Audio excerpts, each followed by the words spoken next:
We welcome you on this Tuesday evening to Tulsa, Oklahoma, with less than 1 week remaining in the American regular season. Still seeding on the line for the conference tournament coming up next month. The Pirates of ECU, their second go-round with the Golden Hurricane of Tulsa. Pirates picked up the victory back in Greenville earlier here in conference play. Tulsa looking to repay the favor here tonight. You take a look at the conference standings. UConn still undefeated, your number one team in the nation, 13-0 in the American. USF hanging on to that number 2 seed. Quite the battle, though, overall for the 3rd, 4th, and 5th seeds in this league. ECU trying to work its way into the top half of the standings by the end of the week. And on that note, we welcome you inside Lincoln Rose along with Coach Angela Beck. And Coach, we talk about it, a rematch where the Pirates picked up the first victory. It's just the 20th all-time meeting between these programs, and Tulsa actually has the all-time lead 10-9.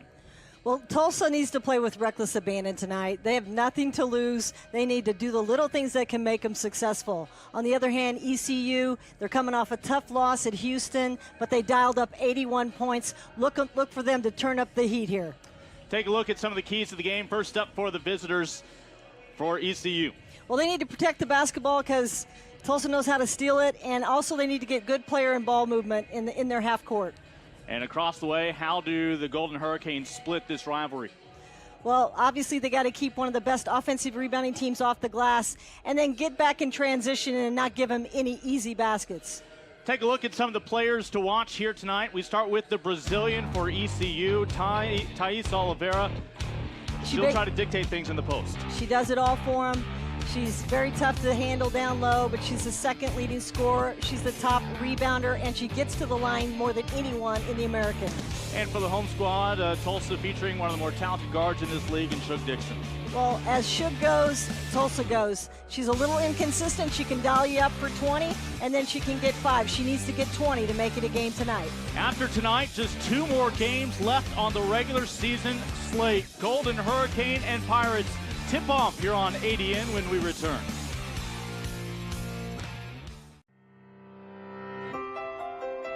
When learning creates leaders, ideas are ignited, focus gets sharper, and service connects generations. We commit our expertise to heal, to discover, and to drive our region forward to a brighter tomorrow. East Carolina University. Tomorrow starts here.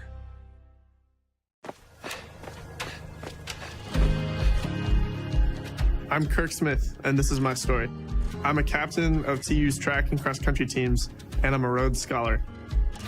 My life's pretty simple. I run, I work, and then I run some more. My research focuses on combating climate change by driving down the cost of energy storage. And that's my story, so far. Welcome back to Tulsa as the Golden Hurricane looking to continue its winning edge in this all-time series against ECU. We take a look at your starting lineups for tonight. Matilda Mossman's squad, Heather Macy's squad colliding for a second time here in the regular season. And well, we talked about a couple of individual players to watch. Of course, Tulsa here at home will also be relying on Erica Wakefield, averaging 10 points per outing, and she has been a consistent starter for Coach Mossman once again here in 2018. For the Pirates, well, we didn't talk about LaShonda Monk, but if things are going their way, that is a freshman who can give you fits on defense. Well, I think she's a big reason that they're playing well now. Monk has 9 assists in her last outing. That girl's dishing it, and she's feeling really confident at the point. She was a big part of a comeback against Wichita State, during which now they've won 4 of their last 5 ball games. You see introductions just getting underway here in Tulsa, as this is really a fun stretch, our final week. These teams have been getting a lot of games in here down the stretch. Everybody will be able to point out that they haven't had a lot of rest between ball games, and yet so much this time of year is on the line when it comes to seeding. Well, Lincoln, I think you really just want to win because you don't want to go in the tournament, you know, having back-to-back losses. You want to get a little run going here so you have confidence when you get into tournament play. Every seed from 5 through 8 will play a game on the opening day. Only the top 4 seeds will get that first day off. And of course, the ultimate objective is try to be on the opposite side of the bracket than that squad that's up there in Storrs, Connecticut? Well, it's absolutely the objective because it doesn't look too great to be able to advance. It'll be interesting what the NCAA committee does for our conference. Obviously, USF is playing extremely well. I look for them to obviously advance in the second position, but who knows who else? Hopefully UCF or our third seed will go too. The Bulls of USF did themselves a great service by hanging on in overtime against UCF. We will see the Knights try to bounce back tomorrow against Memphis. But these Golden Hurricane now 3-10 in conference, but they had an impressive victory over Houston 2 games back before dropping one on the road against Cincinnati. What would it take to repeat that feat when they knocked off Houston? You have to ask yourself. But first, before tip-off tonight, again, Lincoln Rose, Angela Beck with you. And for the first time today, we get to check down courtside with Bruce Howard. Bruce?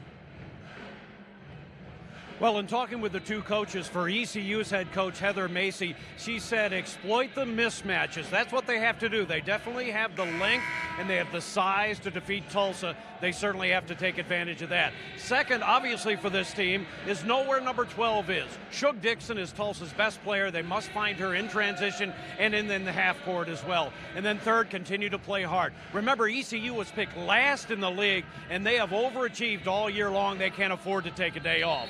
For head coach Matilda Mossman of the Golden Hurricane, Tulsa must face that ECU transition. They must get back. They must box out as well. Remember, of course, that they were out-rebounded by 13 against Cincinnati in their last game. Certainly important for Coach Mossman and her team to box out. They were out-rebounded by 13 in their last outing. And then, of course, take care of the basketball. You may recall in the first game, East Carolina forced 5 turnovers in the last minute. They rallied to win the ball game. Should be a good game here today, folks. Bruce, right on cue, the turnover forced by ECU, but they'll give it back over to Tulsa. And you talk about turning heads. ECU would be one of your top surprise teams in this league if it weren't for what the Shockers have done in their first year at Wichita State in the American, and of course what Coach Ronald Huey's Cougars are doing in Houston right now, playing for a top 4 seed despite being picked as one of the bottom 3 teams. Yes, Houston's even getting some looks in the top 20 poll, and that does us really great for the American. So yeah, they've really come a long way. Well, you talk about Heather Macy, now her 8th year at the helm of ECU, has already become the winningest head coach in Pirates history. And here is an individual who knows each year what her limits are with her players. She says this group is the kind that she can push and coach hard, and they will respond the right way. Well, they've been responding all year, and them to dial up 81 points in a loss, I just think they have to firm up their defense a little bit more and take a little better care of the basketball. Looking for the first points here early on, and we may have concern right now for one of Heather Macy's players, as they will send both players to their respective huddles. There you see Coach Macy. You know, you talk about the turnover she's had. She has graduated 12 of her players over the last 2 years. As a result, only Alex Frazier, a point guard, has been on this roster for 3 seasons now. And yet, with that chemistry, she's been able to keep them all together. You see she's down with Salita Green, your junior. Salita, stopper on this defense, is somebody that they will rely on. Played a couple of years for Richmond, and the former Spider, now Pirate, getting tangled up down there, and you certainly hope she's able to bounce back. Yeah, she led him in rebounds in the last game, and she's starting to come on too. All their starting 5 are contributing, not quite double-digit points, but in so many different ways.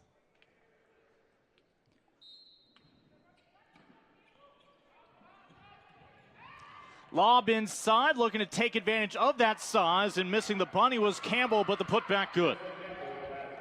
She kept it nice and high. She didn't bring it down, let anybody mess with it, and she finished strong. Destiny Campbell was your replacement for the injured Green, and we'll have a free throw on the opposite end. Tulsa will look to go ahead after the first 2 points of the night belonged to Lesky, Rebecca Lesky, out of the Dallas area, just a freshman.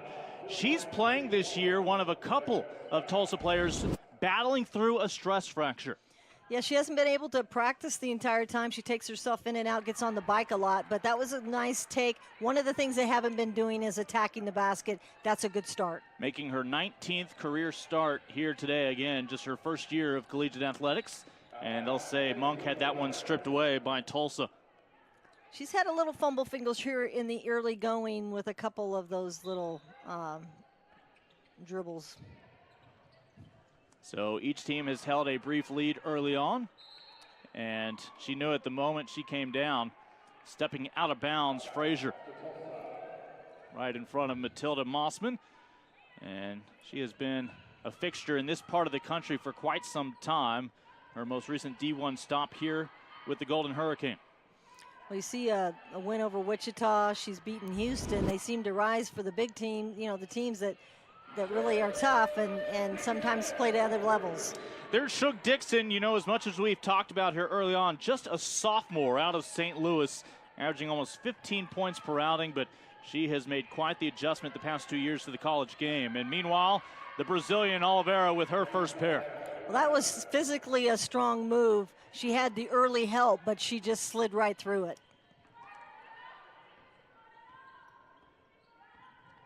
So Tulsa right now with their starting five, Wakefield, Dixon, Lesky, Brady, and Polk still out there. Of course, Green being treated, you see, on the end of the bench for ECU, currently trailing by a pair. Her replacement, Destiny Campbell, has half of the ECU points early on.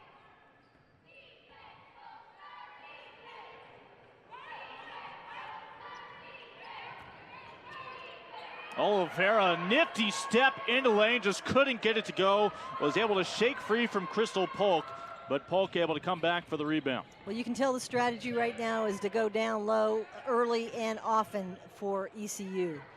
Baseline, good. And for Tulsa, that's Erica Wakefield from just south of Oklahoma City, from Moore, Oklahoma. And again, she's your other player averaging double figures this year for Tulsa, along with Dixon. I think it's helped them to have Brady in the lineup. Morgan Brady, number 22, is helping, you know, because Wakefield had to take the toughest defensive assignment and score a ton. They've taken that off. Morgan Brady now is picking up that defensive assignment and allowing Erica Wakefield a little more offense. Yeah, you saw the turnovers note here early on, as that has held ECU back right now, trailing by 4 against Tulsa. 20th all-time meeting between these two programs. Tulsa has won 10 of the first 19, but dropped the most recent effort over in North Carolina. Whipped inside, and great vision. Just could not finish, but free throws coming up as Lesky. That got to her in a hurry. Just could not convert. That was a great penetrating pass there by Shug. She usually likes to shoot it, but she passed it that time, and they've got to finish that with it. Coach Mossman talked a lot about doing the little things, and that's a little thing that they've got to start doing in order to win. Polk, the left-hander, shooting just about 55% before that one from the free throw line.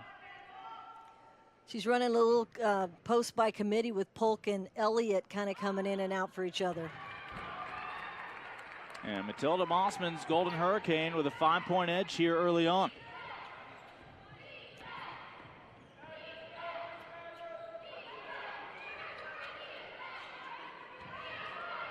That's battled down low, force her to kick it out to Monk, the freshman.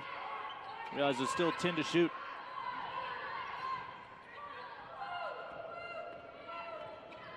Now that shot clock starting to become a concern, and a Tulsa foul will bail out Monk.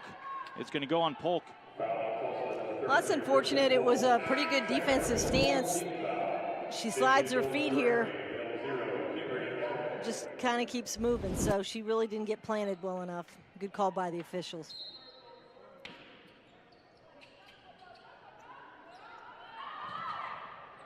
Trying to beat the 5 count. Can't do it.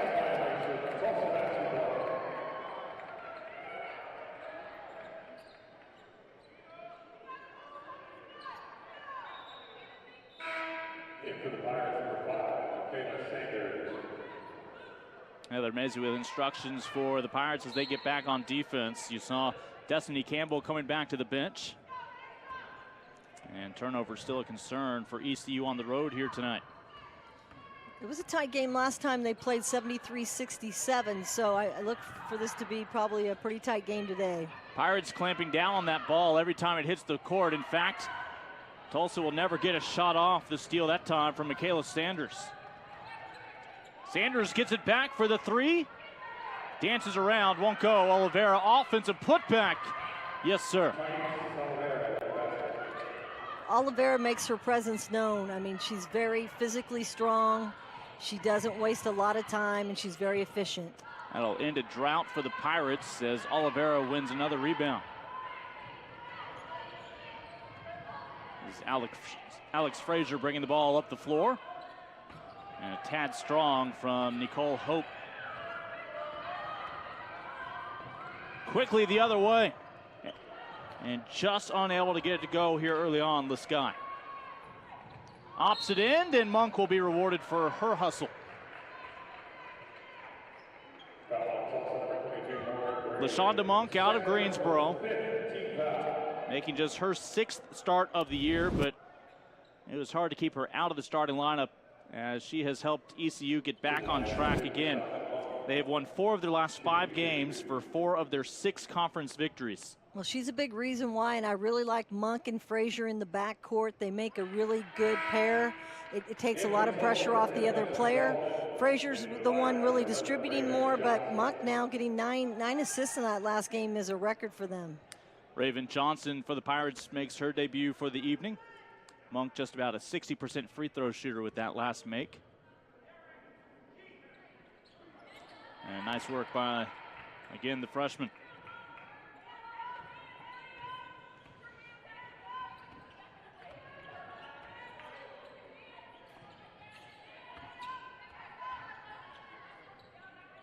ECU likes to mix it up a little bit. A little 2-3 defense now, a little 3-quarter court press. With 9 to shoot, a three-pointer a tad strong. And every now and then your attention drifts towards Salita Green, who's now standing up and working with the trainer. Again, hope to be able to see her return tonight for ECU. Not a lot of movement here on offense.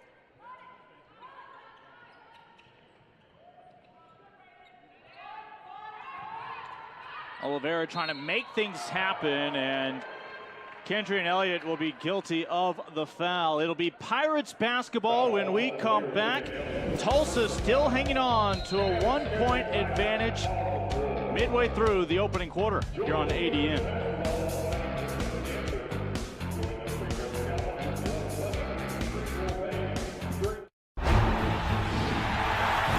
7,000 student athletes rising to become champions in 21 different sports at 13 esteemed institutions across 11 states. 360,000 students and 2.6 million alumni rise up in celebration of a Power 6 conference known as the American. Power comes in all forms. Power is a big tackle, a big save, a clutch hit, and a game-winning shot. Power is also standing up for what is right. Power is respecting an opponent, officials, student athletes, coaches, and team representatives. Power is not tolerating racial or ethnic comments, profanities, or other improper actions while at the game. The American. Power. Power. Power. Power for life.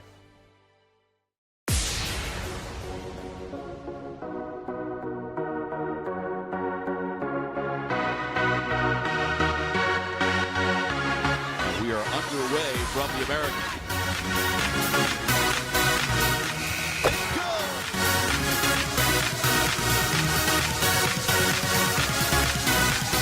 Don't miss the chance to see your team cut down the nets March 3rd to the 6th. Call the Mohegan Sun Arena or visit us online to purchase tickets today.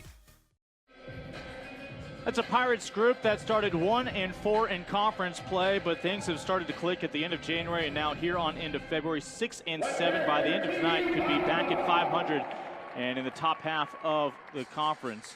Take a look at things to come still in women's basketball in this final week, an eventful one, as tomorrow we'll find ourselves in Memphis as the Knights looking to bounce back from that rivalry loss in overtime against the Bulls, against the Tigers. UCF then to Houston. You talk about a furious finish for Coach Abe. They've been very well aware of what was left on their schedule. And then the Shockers of Wichita State right back here in Tulsa to close out regular season play before everybody, all 12 members, move on up to Connecticut. Yeah, we'll see who has enough in their tank left, because you're going to need enough just to get through these last 3 games. Of course, UCF on the road now for their last 2, which is going to test them after a very, tough loss that they had. Right now, UCF sits as the 4th seed. That means they would play potentially UConn in the semifinals, and that is something that happened a year ago. They are eager to move into the 3rd seed, and that game against Houston would certainly be a significant factor into which one of those winds up with the 3 seed. That one will be a great game to watch. Oliveira with another free throw here. And ultimately with the rebound, that's Alexis Galden. Tulsa after tonight, a trip to Memphis, then host Wichita State, as we noted. Meanwhile, Temple and a trip to Orlando on the horizon here for ECU. Yeah, that's just a silly turnover right there. It's not forced, it's just careless. The bounce pass wasn't there. Alexis Galden just kind of threw it at her legs and went out of bounds. Tulsa's gone 2.5 minutes without a score. A couple of turnovers have been a reason why. Drifting into the lane, and a nice job finding the angle off the glass, Alex Frazier.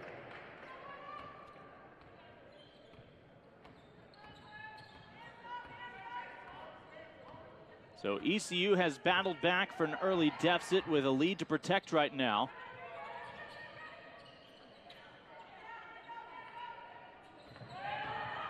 And Oliveira shuts down the baseline. Right place, right time. That ball wound up in the lap of Elliott. And it's going to stay on this end with Tulsa with 7 to shoot. Yeah, Elliott brought the ball down to the level of the guards. Here she is. Now she brings it down where everybody can grab it. She needs to get the ball up, chin it, and go stronger to the hole. They'll mop up that spot along the baseline.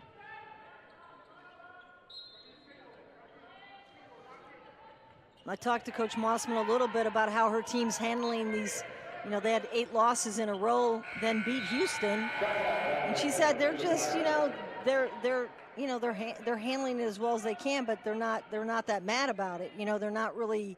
No one's stepping up and yelling at the other person and saying, "Let's go." So there's a lot of lead by example people, but not a lot of leaders that are willing to get after each other a little more, and I think that's probably what they need. But that win over Houston is just a constant reminder here in the American how no coach can go on the road to any American venue and just assume it's going to be another victory. No. I mean, at any point, anyone can beat anyone. Oh, nice move along the baseline. Again, able to avoid a couple of Pirates, and just early on some struggles for Rebecca Lasky, the freshman. And once again, Elliott brings the ball down to the level of the guards, and they rip it from her hands. Inside 3 to go here in the opening quarter. Lincoln Rose, Angela Beck, Bruce Howard with you here on the American Digital Network. A breather for Lasky. Again, playing with a stress fracture. Same can be said for Alexis Galden, a sophomore. And blocked from behind cleanly by Oliveira. Monk looking to lead a break the other way. And this will stay on this end after Frazier had it stripped away. Nice effort defensively by Jasmine Butler. That was a great take by Shug, but they're right there, and she comes from behind and gets it. Never saw Oliveira. And the Pirates unable to come away with points. Another chance for Tulsa to reclaim the advantage in this opening frame. Good kick out to the wing, and the shot just off the mark. Rebound falls down to Raven Johnson.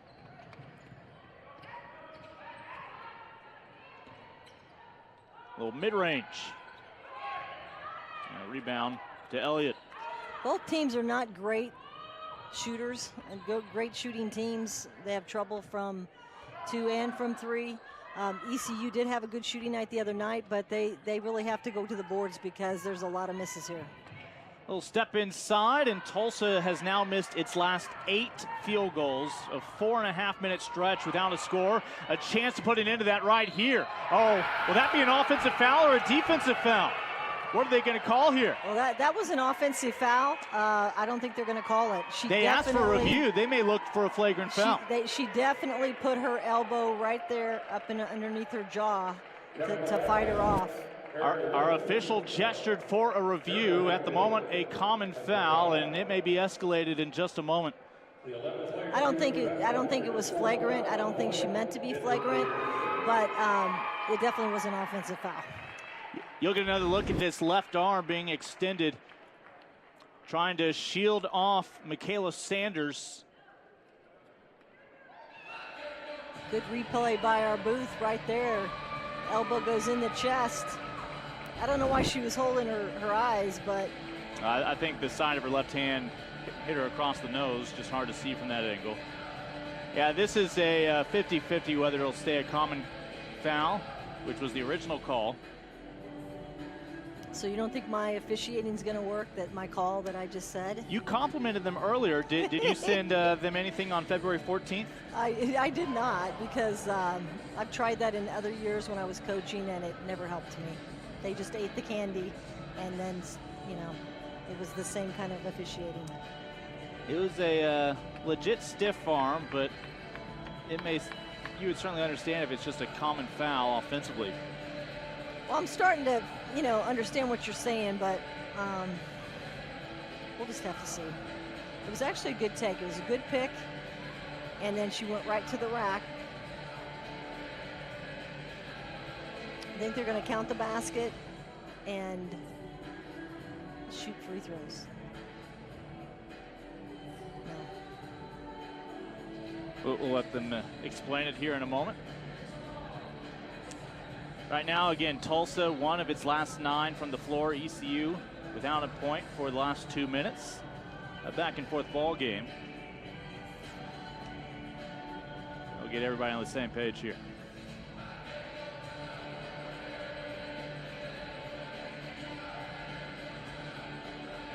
Did you catch the Tulsa player yawning at the stand? I was just thinking about that. I mean, we have to talk about that. I mean, it's kind of, Tulsa has to wake up. I mean, they're yawning and they're kind of hanging out, but I mean, they're going to have to, they have a good enough team to be winning more than they're winning.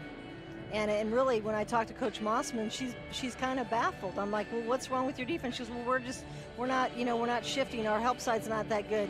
And I'm like, well, are you mixing it up? And she's like, no, because we're not good enough in our man. So I think it's, you know, everyone's a little bit frustrated with each other and how they're playing. So officially, the initial call was a foul on Sanders. And they are going to give one free throw here to Wakefield for the 3-point play. It proves I'm not a good official.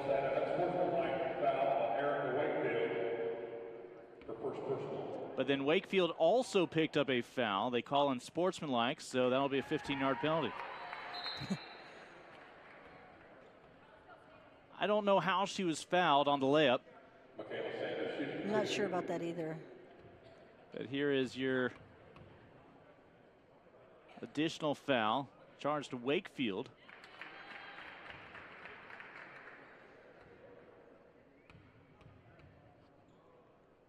Sanders shooting 85% from the line this year, so that is still a positive situation for Tulsa. They take 3 points. ECU takes a pair. We're even at 12 with inside 2 minutes to go.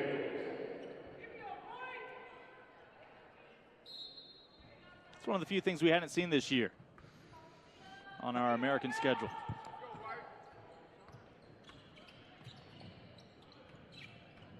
Oh, nice feed inside, power dribble, and able to work it up and through. That's Dominique Claytor, the native of Winston-Salem, a 2-time state champion over in North Carolina. She's a strong post for them, and she's undersized, but she plays bigger than what she is. Tajay Scales is now in the ball game. She was the one you accused of doing some yawning over there at the scorer's table. So battle for a rebound here. It's her teammate who comes through, Jasmine Butler. She and Scales both from the Houston area, calling Tulsa their home for their college careers. Well, Scales is mainly in there for defense. Butler has been giving him a little more offense. A little stop and pop off the front of the iron. Won't fall for Sanders. Shook Dixon will hand it off to Galden. Dixon for three. And into the lap of Sanders.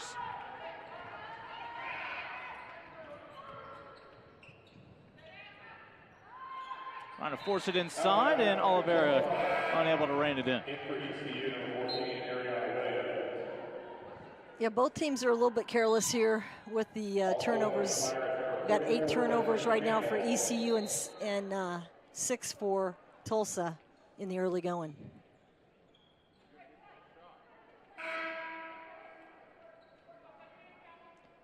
So final half minute here of this opening quarter. ECU trying to continue to turn some heads and finish in the top half of this league going into the conference tournament in Connecticut.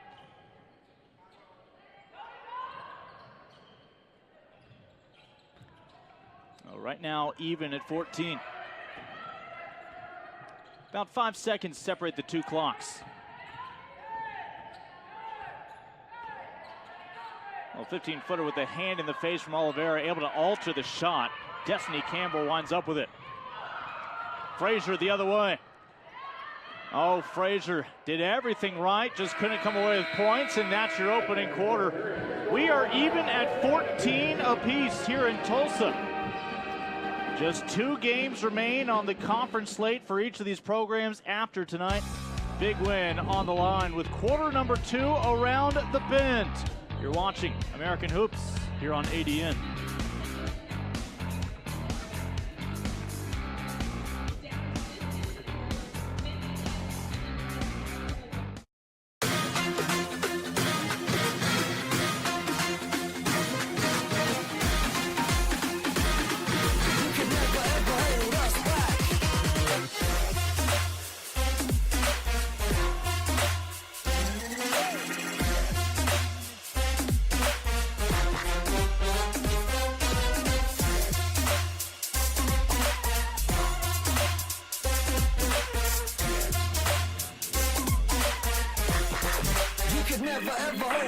Oh, that ball is hit deep, left field, way back. That ball is gone. Double play ball potentially. Schreitenstal's over to first. In time, double play, and that ends the game.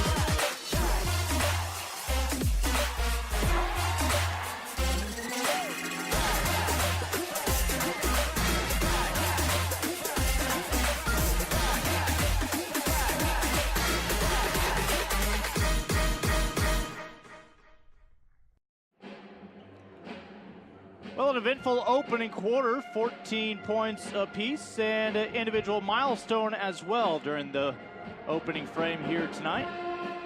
And for more on that, let's check in with Bruce Howard courtside. Bruce? Well, at the end of one quarter, you see Erica Wakefield has 4 points. She has now joined the 1,000 club for the University of Tulsa, 1,000 points in her career. She is a nursing major, and this was her schedule today. She's in what they call clinicals. So from 8:30 until 3 o'clock at Jenks East Elementary, she shadows a certified RN helping out where she can. She comes back late for the shoot-around at 3 o'clock, goes to the shoot-around, then after shoot-around, obviously goes and finds something to eat with the team, but then at 4 o'clock, she reports to St. John Hospital to get information on her assigned patient the next day, what patient she'll be working with the next day. Then it's back to the gym, get ready, play a game, play as hard as she can, say hi to a few friends after the game, and then it's back home, get some sleep. She'll be at St. John Hospital tomorrow morning at 6:45 a.m. And she obviously leads Tulsa in assists, but her life goal obviously will be to assist people as a registered nurse. Outstanding young lady. Thank you very much, Bruce, for that story. Again, yeah, Erica, an impressive young lady, as he noted at the free throw line there, eclipsed 1,000 points for her career. And every now and then we will come across student athletes, especially in women's basketball, who are going through rigorous nursing programs. And sometimes it's to the point where they aren't even able to finish out their eligibility. The priority placed on academics and how difficult it is to juggle the two. But best of luck to Erica. Again, both as a basketball player and with her studies. It does take a special coach to deal with all the requirements that a nursing degree takes. And Matilda obviously has given her some freedom in that. Alex Frazier has ECU back up by a pair with the first 2 points here in the second quarter. Wakefield's your leading scorer with 5 points right now. Frazier and Oliveira with 4 apiece for the Pirates. That was good movement against this zone, but their passing is just a little bit off. That was a great shot there by Erica, and she needs a lot more of those. Again, Wakefield averages about 10 points a ball game, already 7 here in the opening half. Mentioned she's from Moore, Oklahoma. That is a city just south of OKC that this past decade was just about devastated by a F5 tornado.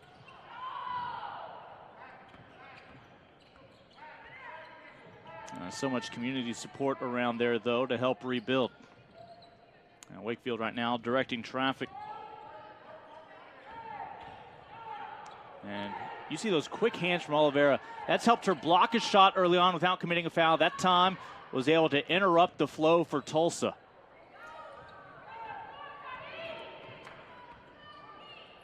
We won't quite give her a belt yet in Brazilian Jiu-Jitsu. And a straightaway shot.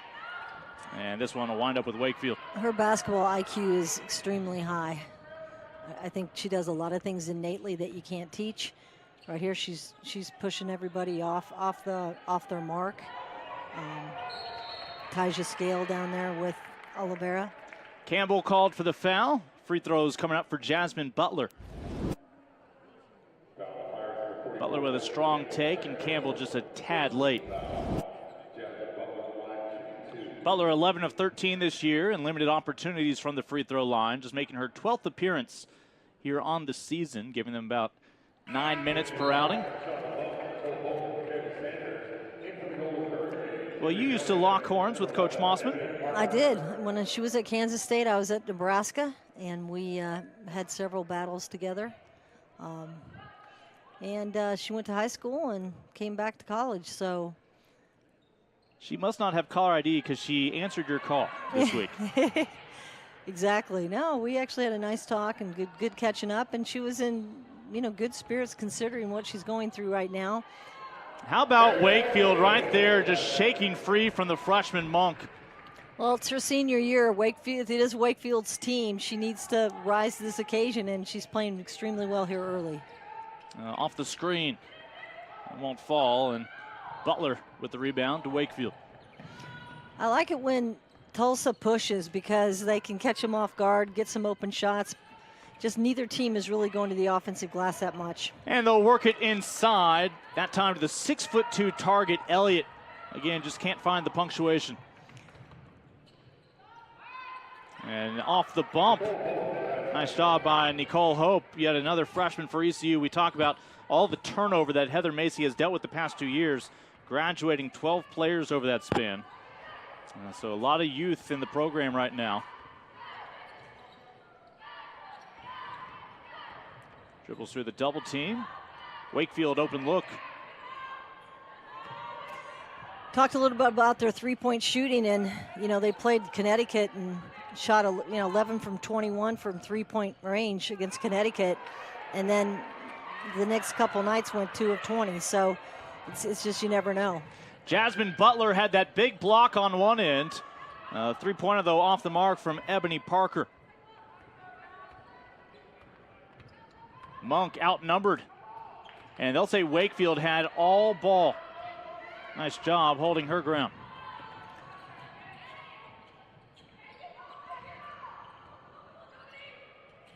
Straight away, basically from the free throw line, but they'll count it as 2. Tulsa with the three-point advantage, as Butler able to connect. Wakefield adds another assist to her career resume. Both teams pretty much running a motion offense, which there's not really a lot of set plays in this, so you just really never know who's going to shoot it. Not a lot of control over it. Yeah, just 4 assists so far early in this ball game between the two teams combined. Elliott's having a tough time in there. She's putting her hands up in like disgust. But I think the rumor is out that she brings it down, so the guards are going after it. How about some wholesale changes? Both teams go very deep in their, I mean, everyone plays for both teams. I think 11 players on Tulsa's, and they play all 11 players. Tulsa's gone with 10 so far. ECU now has gone to its 11th player. And it's for the first time we are seeing Justice G, a sophomore. Former Class A Player of the Year in North Carolina. Heather Macy, great connection with that Tar Heel State. I hesitate to call it the Tar Heel State. I know they'd rather be the Pirate State. Yes, exactly. That would probably not be good. She probably wouldn't talk to you.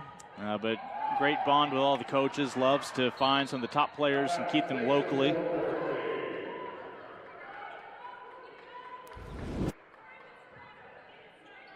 As Oliveira was trying to draw the offensive foul. It's like Tyja Scales got a little blue hair going for the occasion. Quick release, three-pointer won't go. Second chance points, no. Well, I always say if you don't shoot the ball very well, just go rebound it. And that's one thing that ECU does.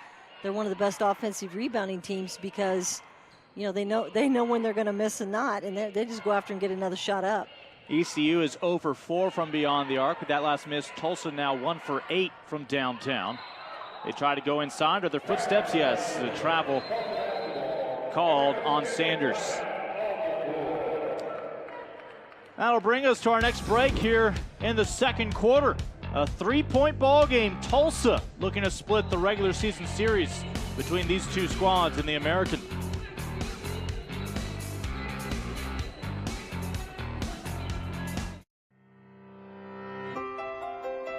When learning creates leaders, ideas are ignited, focus gets sharper, and service connects generations. We commit our expertise to heal, to discover, and to drive our region forward to a brighter tomorrow. East Carolina University. Tomorrow starts here.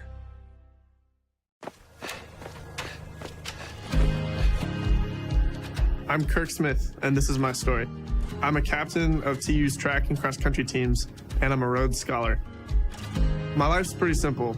I run, I work, and then I run some more. My research focuses on combating climate change by driving down the cost of energy storage. And that's my story so far.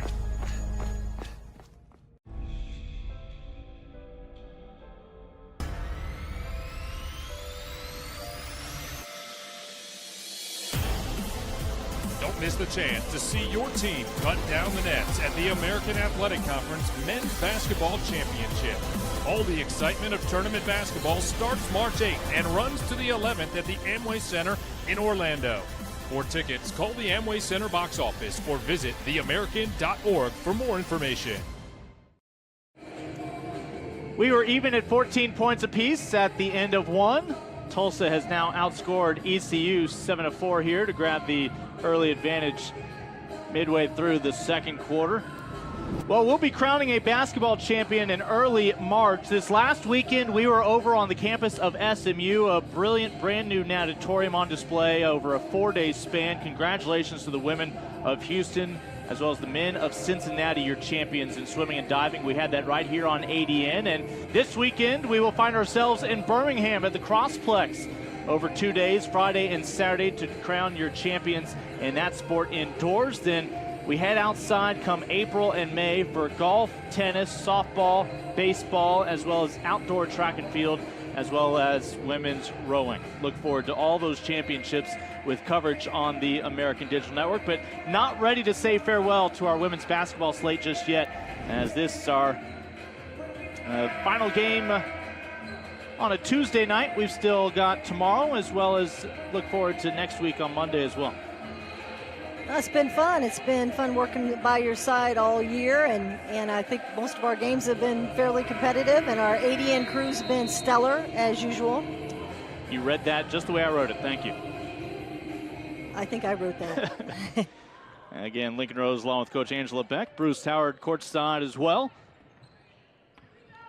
As Tulsa, just one of its last 8 from the floor. But ECU, a 3-minute drought right now. We'll see if either team can start to put some things together, most notably avoid turnovers here down the stretch. I kind of said as Tulsa goes, Shug goes, and Shug's 1 for 7 right now. That was kind of a little bit of a sloppy pass there. I mean, they just need to get a rhythm going. They don't seem to have a great rhythm in this offense. There's a lot of standing. Just need a few more screens, a little bit more motion, more people going to the rebound. And Oliveira with another rejection. See if ECU can get back on track. Again, 3.5-minute drought, and that's an easy way to cure that. Just a layup determination from Alex Frazier. I mean, great drive by Frazier, but no rotation by Tulsa at all in their defense. She went right to the rim. This has been a fun matchup all night between the senior and Erica Wakefield, the freshman, and LaShonda Monk for ECU. Kick out to the wing, and Oliveira with the rebound. Well, I don't think it's going to be who takes the best shots. It's who gets the most shots and gets the most rebounds. That was a good shot there by Monk. The freshman still plenty of spring left in her step. No such thing as a freshman wall for her this time of year. Working inside. Well, ECU has 3 Pirates clamping down there on Scales.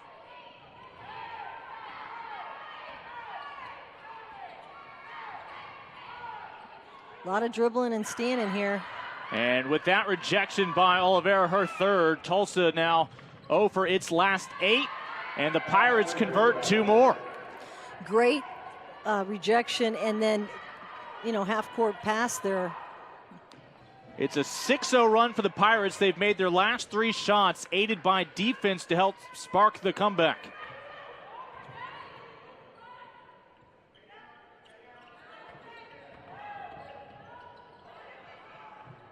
And Monk unable to save it in time.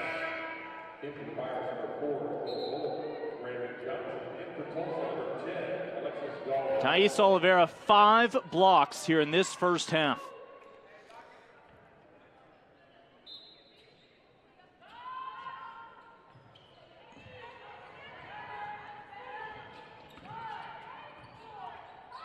Just gets a hand in the face, does Oliveira. Ultimately, the rebound by Sanders. She's been doing it all on both ends, and she's been the most consistent performer so far on both teams. That's a long 2 in and out. As Dixon with the rebound leads it the other way.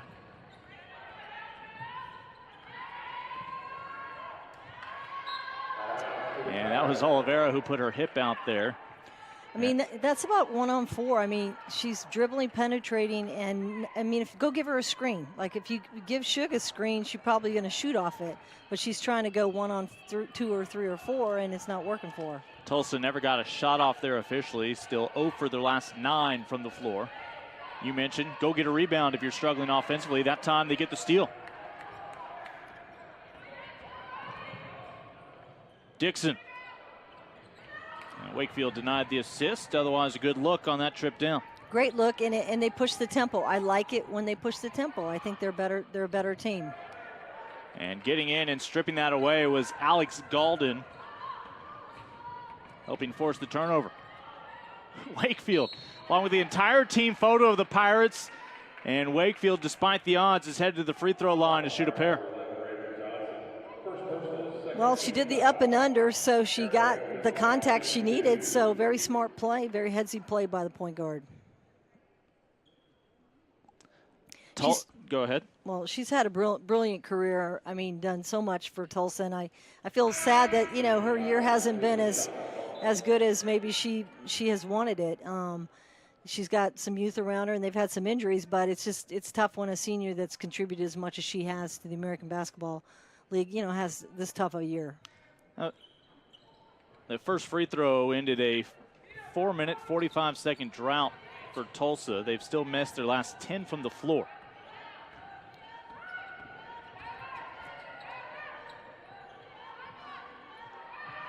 Well, 15-footer is good. Monk now twice has just kind of thrown one up, and it's working for her. It looks like she has a little ballet in there or something. She's kicking her feet while she's shooting it. Style points. Yeah. I do think Tulsa's abandoned their offense. If they're running a motion, I'm not seeing it. They're just really going one on multiple. Heather Macy has seen her Pirates connect on 4 of their last 5 shots, while Tulsa has missed its last 10, as the Pirates hanging on to a 4-point lead here in the final minute of the opening half.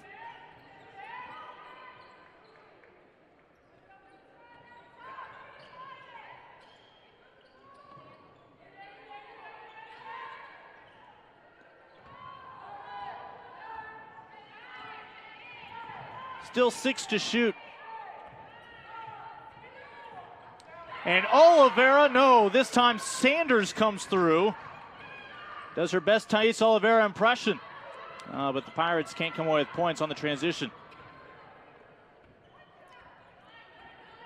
Yeah, not a good take by Monk on that. Been nice for them to hold for the last shot. Instead, Tulsa has the opportunity. The senior on the freshman.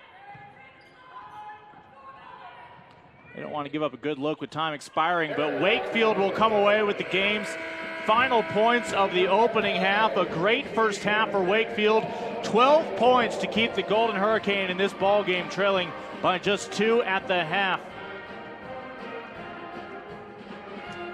Tulsa looking for a home win and split the regular season series with ECU. We'll step aside with 2 quarters complete. We have reached halftime here in Tulsa. You're watching American Hoops on the American Digital Network.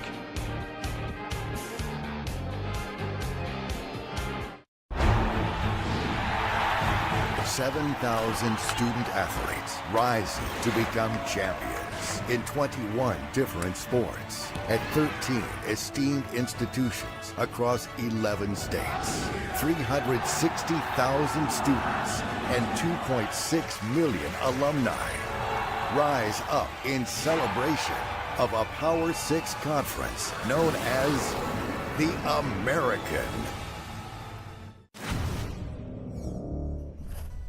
Hope you're enjoying the President's Day holiday, and welcome into the ADN studio for an all-new episode of The Rise. I'm Haley Outen.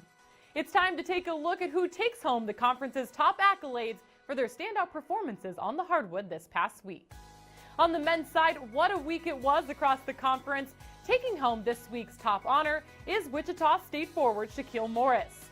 Morris led the Shockers to a 2-0 week, positioning his team within 1 game of first place. Wichita State essentially controlling their own destiny at this point in the season. Thursday, Morris's 23-point, 13-rebound effort carried the Shockers past Temple before he stuffed the box score with 13 points, 3 rebounds, 2 blocks, and 2 steals in a win over number 5 Cincinnati, snapping the nation's longest home court winning streak. Rookie of the Week honors went out to ECU's Sean Williams for the 4th time this year, tying for the most in a season in conference history. In a 1-1 week for ECU, Williams averaged over 27 points, going a combined 13 of 19 from 3-point range. Williams hit all 6 of his 3-point attempts, finishing with 29 points in the Pirates' win at Tulane before knocking down 7 threes against UConn en route to a 26-point effort. A handful of other players had impressive performances as well. Here's a look at this week's American Honor Roll. On the women's side, UConn guard Katie Lou Samuelson takes home this week's top honor. The junior averaged over 26 points in 2 wins for the top-ranked Huskies last week. Against Louisville, Samuelson led all scorers with 26 points. On Saturday against the Owls, she registered 27 while dishing out 5 assists. Meanwhile, Freshman of the Week honors went to Temple's Amani Mayo. This is the first conference accolade for the freshman, who averaged 16 points, 2.5 rebounds, and 2.5 assists for the Owls last week. She put forth 15 points at Wichita State on Saturday, snagging 4 rebounds before leading the Owls at UConn on Sunday with 17 points. And here's a look at the performances that received recognition on this week's Conference Honor Roll. Thanks for joining us today on The Rise. Hope you have a great rest of your week.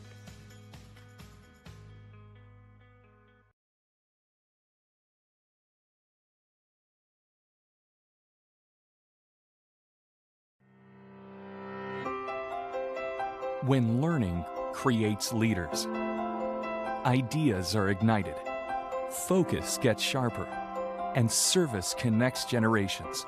We commit our expertise to heal, to discover, and to drive our region forward to a brighter tomorrow. East Carolina University. Tomorrow starts here. You know what? I like their eagerness. I think we've got a crew that really wants to be very, very good basketball players and then are willing to invest in the process to do that. We came out better than we started. We are very young this year, but we have a very high side of what we can do. The goal of this team is to build and grow, and I think we're moving in a really positive direction. I think we've got high character kids that are willing to work their tails off, that bleed purple and gold. The main goal for me is just to give my teammates positive energy and really just buy into the program and just, well, I'm already in it, but allow everyone else to buy in so we can be as wholesome as possible. Well, right now I think that we're a team that will sit down and guard you in the half court. Defensively, we're going to hang our hats. Every single night, we're going to be a tough out. We're going to defend it and we're going to rebound it. The fact that we are able to learn and able to adapt quickly, I feel like when you're able to adapt, that's when any environment you're able to succeed. And we don't make any excuses for ourselves. We know we have to go out and go get it. I've learned more about the mental aspect of the game. Like she feeds into her players constantly, nonstop. And it's like when she feeds into you, she feeds you this knowledge all the time, and it just really helps you grow. To live in Eastern North Carolina, there's a chip on your shoulder. There's the ability to go, no one's given us anything, and anything that we get, we're going to go and take it.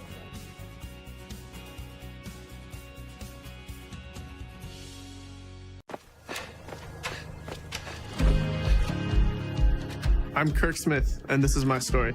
I'm a captain of TU's track and cross country teams, and I'm a Rhodes Scholar. My life's pretty simple. I run, I work, and then I run some more. My research focuses on combating climate change by driving down the cost of energy storage. And that's my story, so far.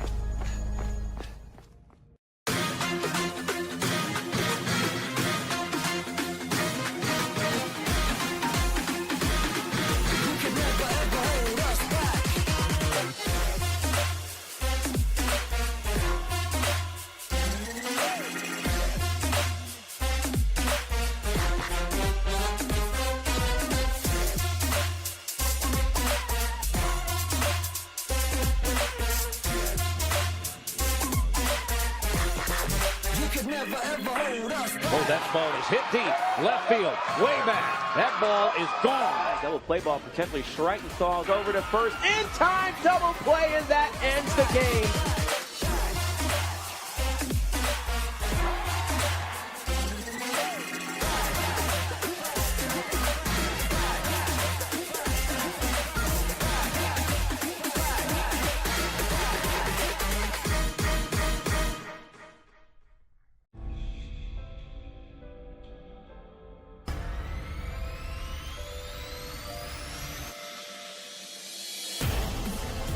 Don't miss the chance to see your team cut down the nets at the American Athletic Conference Men's Basketball Championship. All the excitement of tournament basketball starts March 8th and runs to the 11th at the Amway Center in Orlando. For tickets, call the Amway Center box office or visit theamerican.org for more information. Power comes in all forms. Power is a big tackle, a big save, a clutch hit, and a game-winning shot. Power is also standing up for what is right. Power is respecting an opponent, officials, student athletes, coaches, and team representatives. Power is not tolerating racial or ethnic comments, profanities, or other improper actions while at the game. The American. Power. Power. Power. Power for life.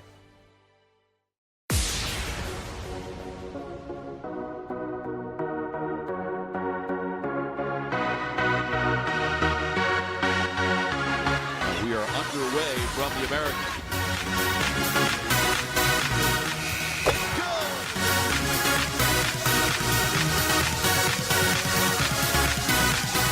Don't miss the chance to see your team cut down the nets March 3rd to the 6th. Call the Mohegan Sun Arena or visit us online to purchase tickets today. When learning creates leaders, ideas are ignited, focus gets sharper, and service connects generations. We commit our expertise to heal, to discover, and to drive our region forward to a brighter tomorrow. East Carolina University. Tomorrow starts here.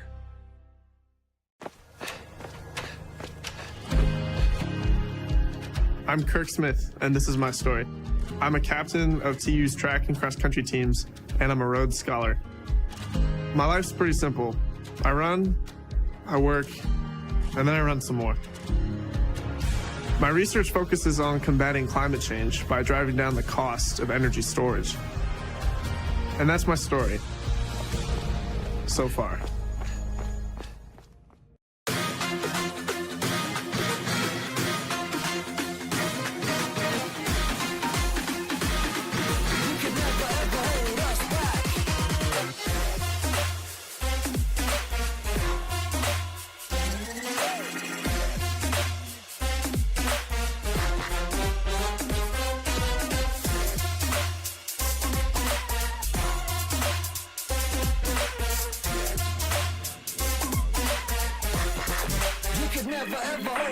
Oh, that ball is hit deep. Left field. Way back. That ball is gone. Double play ball potentially Schreitenthal's over to first. In time. Double play, and that ends the game.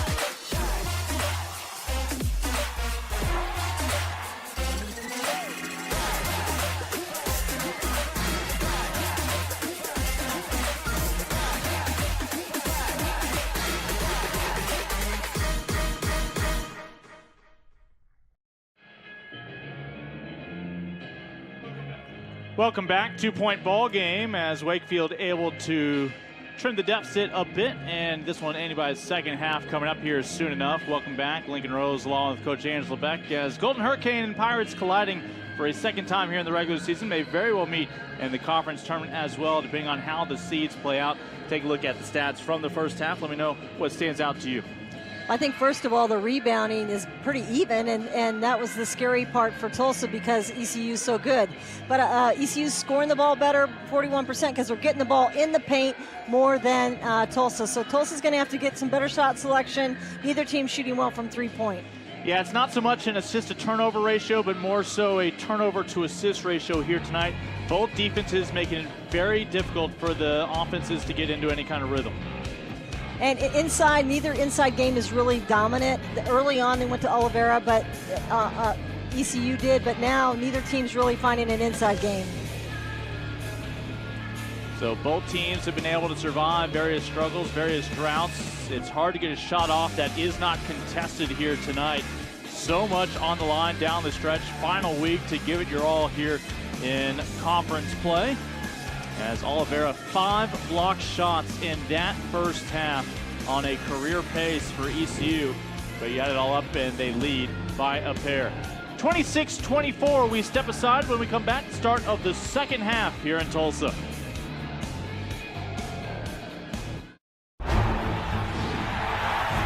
$7,000 student athletes rising to become champions in 21 different sports at 13 esteemed institutions across 11 states. 360,000 students and 2.6 million alumni rise up in celebration of a Power 6 conference known as the American.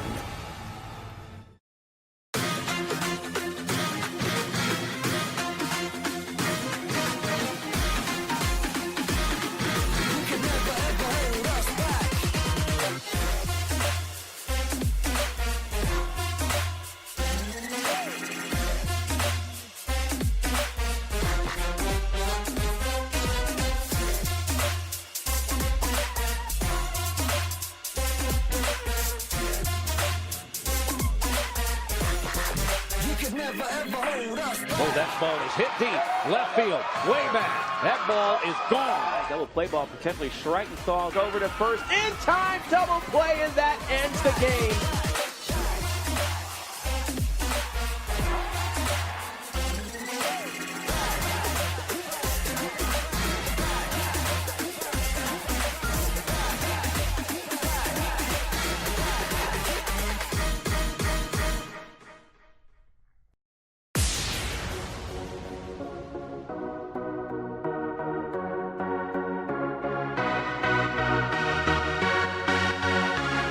We are underway from the American.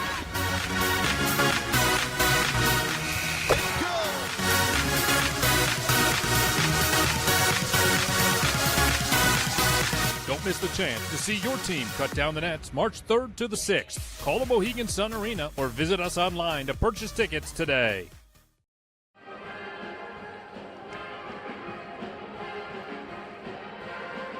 Getting ready for the start of the second half as Heather Macy has her Pirates up by a pair, but it's Matilda Mossman who's over with our Bruce Howard. Let's check in with the Tulsa head coach. Well, Coach, you were worried about their length and their size, and yet you tied them in rebounding. Did a pretty good job there.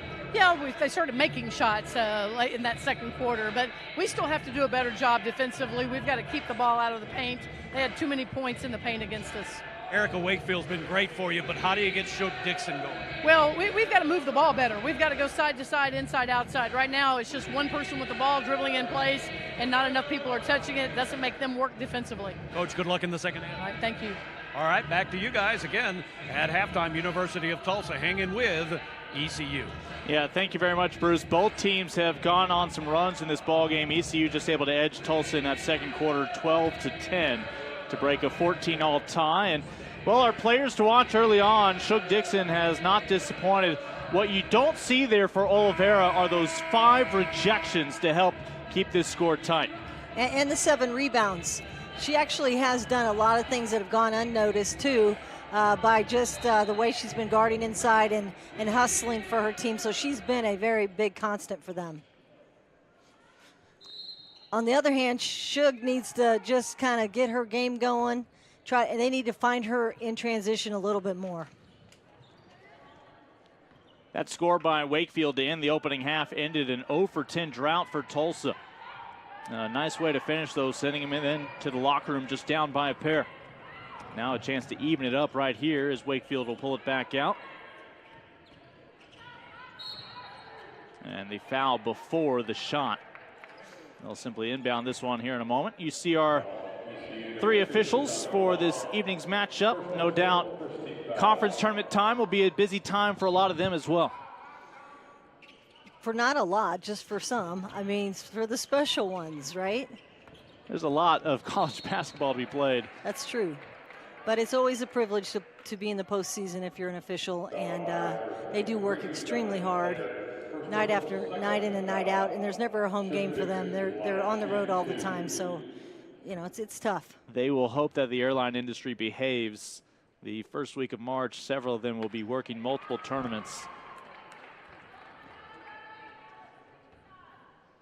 As a chance now to even this one at 26 points apiece. And possession arrow will favor Tulsa to keep it on this end. I like it that they gave Shug the ball off the ball. She was off ball, and then she was able to dribble penetrate. They need to do a little bit more of that. Mentioned Wakefield's your leading scorer with 12. Butler has 5. In just 9 minutes of action tonight off the bench.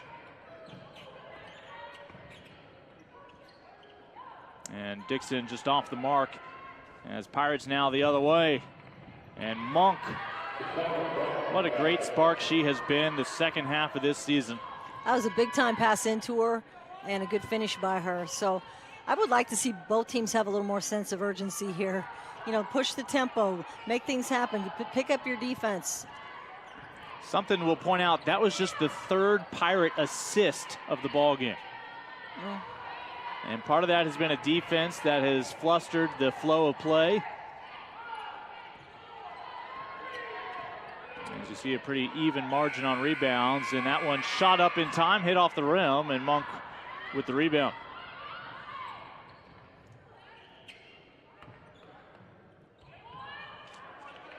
Destiny Campbell starting the third quarter. A reminder that we have not seen Salida Green return since early in the opening quarter.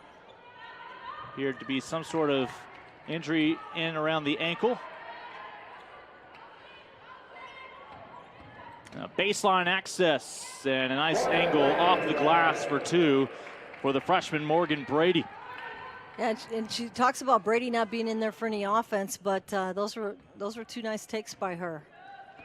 Tulsa trying to stay ahead of Memphis and Temple in the conference standings, could even surpass SMU, maybe even Tulane, with a strong push into one of the top 8 spots here in the conference standings before it's all said and done. In fact, they have Memphis remaining on their schedule. Wichita State on their schedule as well will be their final home game next Monday. For the Pirates, you look at their remaining opponents, Temple and UCF. Temple right now at the bottom of the American with that injury before the season to Aaliyah Butts. She'll be back next year, surrounded by quite the sophomore class. As Frazier, 9 points right now, your leading scorer for ECU. I think Frazier's the one player on their team that won't take it, from anybody. Like if you're not up to snuff, she's going to make sure you get there. I saw her early in the game get frustrated because people didn't move, and she's more vocal than most of the leaders I see. Well, she has literally put in more time with this program than anybody else suiting up for ECU this year. She's the only third-year Pirate on the roster right now, the junior. Having watched 12 of her teammates graduate over the past 2 years. And a long two, not long enough. And let's see who touched the last, back over to ECU. Well, even though Wakefield's gotten 12 points in the game, they've been paying attention to her. They haven't been easy points. She's gotten them in transition or when she's attacked the basket off transition. But in the quarter court, they're paying a lot of attention to her. Oliveira from 15. And Oliveira's going to wind up with a loose ball. Monk able to make it happen, just can't hit the three. How about a third bite at the apple? And finally, it's Wakefield who comes away with the basketball. And she goes right at Alex Frazier and will be rewarded. That's the transition I'm talking about. She just takes a little stutter step there, or jab step, and goes right at her. I think they're the best when they do that.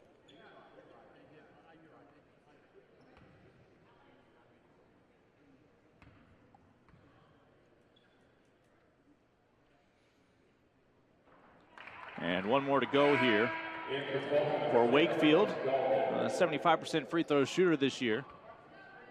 And you see the return of Alexis Galden, the sophomore, out of Broken Arrow here in Oklahoma. And 1 for 2 for Erica.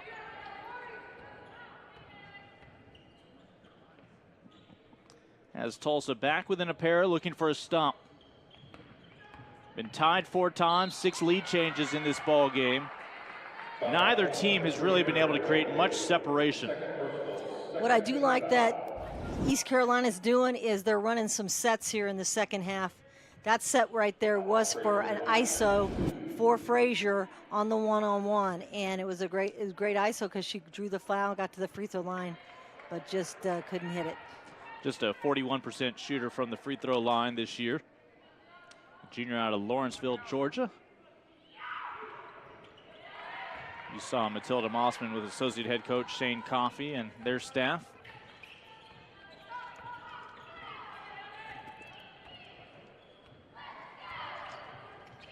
Tulsa can tie it with a 3. Well, so far 1 for 12 here this evening from beyond the arc. ECU has not relied on the 3-point shot, just attempted 4. That's the best offensive set I've seen them run all game right there. They drew a foul, so not sure what coach said to him, but that was a good set. Claytor whistled for the last foul.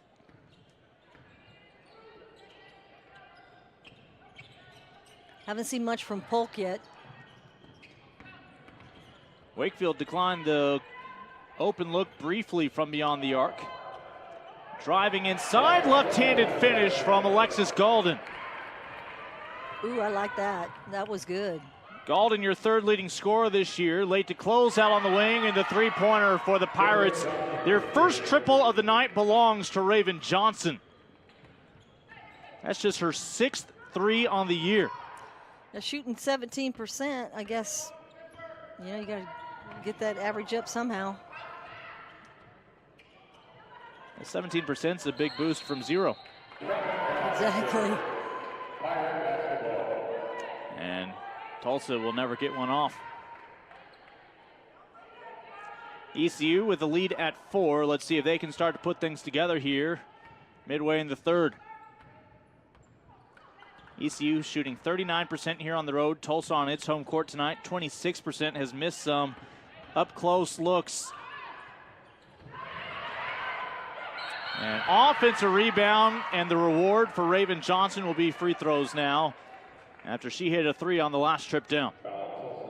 Well, like I said, they have an attitude that it's not, what your percentage is, it's how you go back and get it. And, they went back and got it, and their offensive rebound average is pretty high because they do have quite a few misses, but they go get them.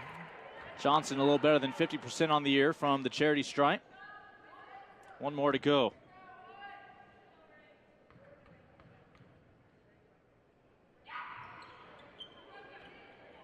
And Tulsa will catch a break. Still just a 4-point ball game. How much can Wakefield do on her own? She caught Frazier sleeping that time. That was a great take. Frazier looking to repay the favor.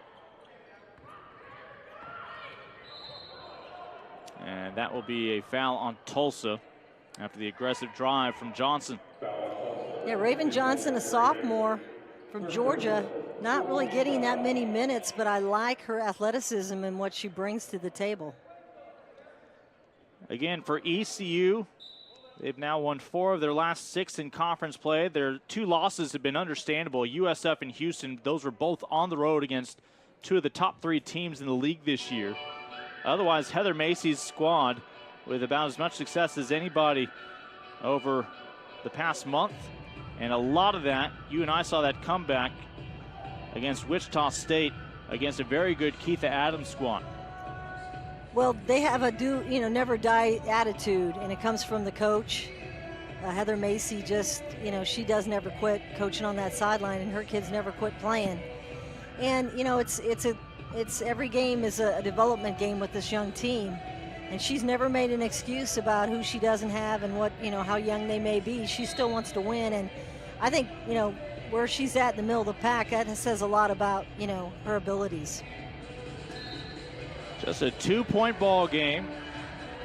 Midway through the third. Anyone's victory on the line here tonight.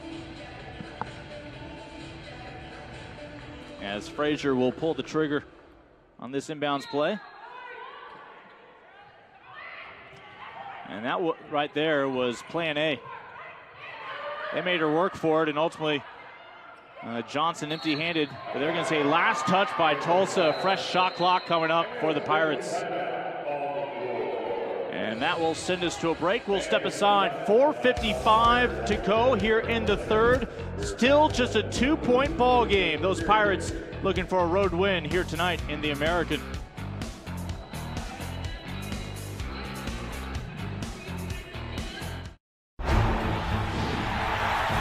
7,000 student athletes rising to become champions in 21 different sports at 13 esteemed institutions across 11 states. 360,000 students and 2.6 million alumni rise up in celebration of a Power 6 conference known as the American.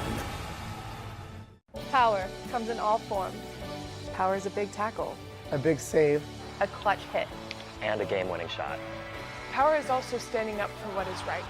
Power is respecting an opponent, officials, student athletes, coaches, and team representatives. Power is not tolerating racial or ethnic comments. profanities, or other improper actions. While at the game. The American. Power. Power. Power. Power for life. Those Pirates with a 2-point lead midway here in the third quarter on the American Digital Network. Lincoln Rose, Angela Beck, Bruce Howard with you, and let's check back in courtside with Bruce.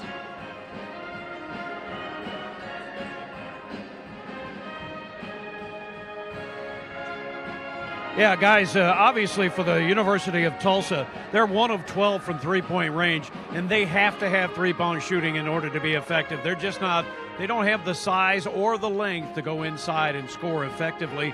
As a result, their inside-out play results in 12 threes. They've made only 1. ECU, meantime, they don't rely on the 3 as much, so they're 1 for 5. That one they had near the end of that last break was a really important one for them. If Tulsa's going to win this game, they've got to go inside out, and they've got to make some threes the rest of the way. ECU playing it exactly the way they would want to, I think. Thank you, Bruce. Yeah, you talk about three-point shooting for ECU, not as big a part of their game with the size they have inside and the penetration they're able to often get. That three-pointer for Raven Johnson, again, makes her 6 of 32 on the year. Not a likely candidate to connect to the lone triple here tonight for the Pirates. A lone three-pointer for Tulsa right now belongs to Shook Dixon, who's made 1 of her 4 tries. Well, that's the comment that Coach has had about their team, is she doesn't know if they're going to be able to shoot it or not. Some days they do, and some days they don't, and they're just not consistent. Frazier from mid-range, and will get her own rebound here at the Reynolds Center.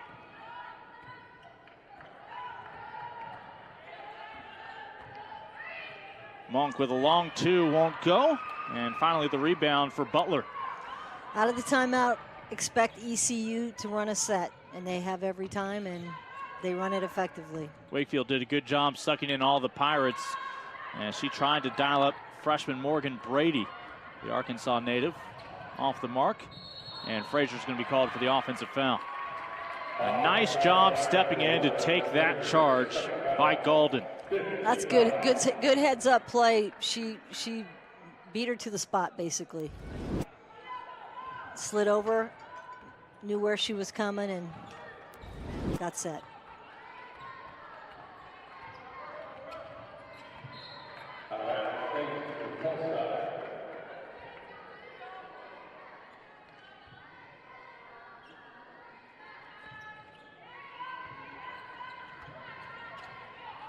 See if Tulsa can close this gap finally. Able to work through that defense, and right as I say that, Sanders comes in to tie it up, and that will be a turnover. Pirates with the possession arrow. You have certain teams that do what we call dig the post, and ECU's one of them. They dig the post really well. They drop their guards down, and if you're going to make a move, you better make it quick. Frazier to Oliveira. Does so much even if she were to never score a point. That time off the mark, back over to Tulsa. But she's a disruptor on defense. Trying to get her involved offensively there. ECU's missed its last 5 shots from the floor. Well, she got her first 4 points right away, and then they really haven't gone to her much, so.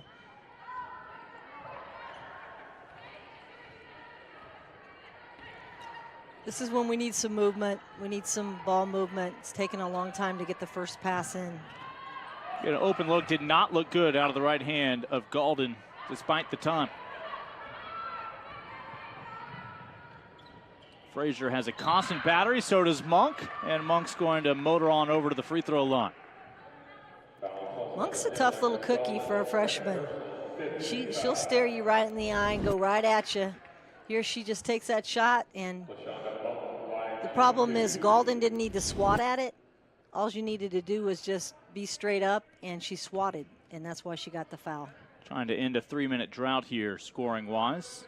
She has seen her minutes continue to increase, right now averaging 17.5 minutes a game.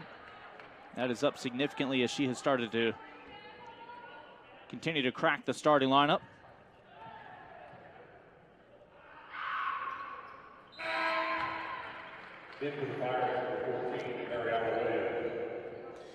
It's still anybody's game. It's like no one's really had a huge run here in the second half. It's just been kind of back and forth.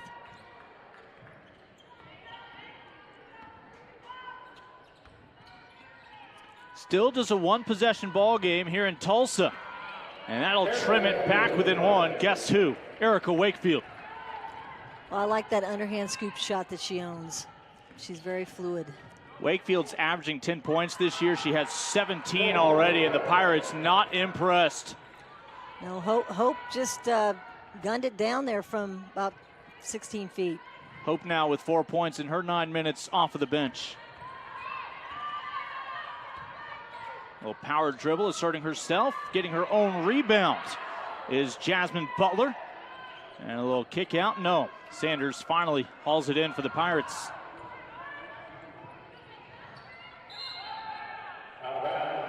And they'll say ECU stepped out of bounds. Tulsa still within a single possession here late in the third quarter. They are finding ways to stay in this ball game. Can they get over the hump?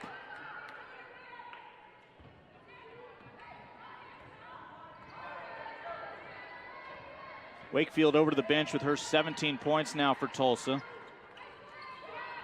Butler's your leading scorer for Tulsa now on the court right now with just 5 points. Second leading scorer tonight for the home team. Wakefield has not had a lot of support. A little 15-footer, no. And a battle on the baseline is going to stay with Tulsa. Pirates led by Frazier's 11. Monk has 9 points of her own. And that one last touched, they say, off Nicole Hope.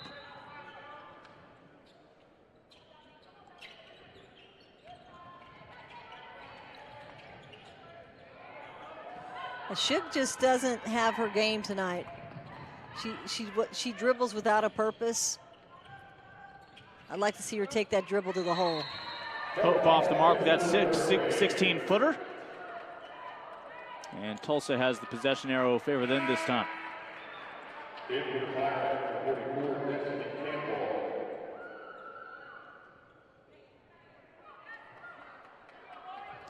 Again, just 2 more regular season games after tonight for each of these programs. You and I turn right back around tomorrow. UCF and Memphis here on the American Digital Network. This is crunch time. UCF, quite the road swing here down the stretch after an 8-day layoff. I think playing 4 games in 8 days. That's going to be challenging for them, but I think that they're capable. I'm sure she knows when to rest them and what she needs to do. So it's a lot of build up to this point. Right now, Tulsa's getting a majority of their scoring off dribble, drive, just dribbling, and one player kind of still dribbling. I know that Matilda's, talked to the team about more movement, but they're still pretty much doing 1 on 2 and 3 and 4. Golden with one more free throw coming up after making her first of the night. Tulsa 8 of 13 from the charity stripe this evening. As 6 different players have shot from the line for Tulsa. And nobody seems to want the basketball. Golden says, fine, we'll do it again. Yeah, you need to sacrifice your body if you want that ball. And that's a 3-point possession for Alexis Golden. That's a big time move. She can be very explosive. I'd like to see more of that from her. She now has 5, and she wants that ball right back. She hits the deck, ties up Monk, and the Pirates do have the possession arrow pointing their way. And you see that grin, as right now Golden in a bit of a zone. Well, that's what Wakefield needs, is Golden just to pick up the pace a little bit, take a little pressure off her. As Matilda Mossman seeing some fight. As Tulsa has it even, 37 apiece. Sanders with the 3. And, well, ECU has only had 2 triples tonight, but they have both been big ones. Yeah, anytime they needed a big bucket, they could come up with it.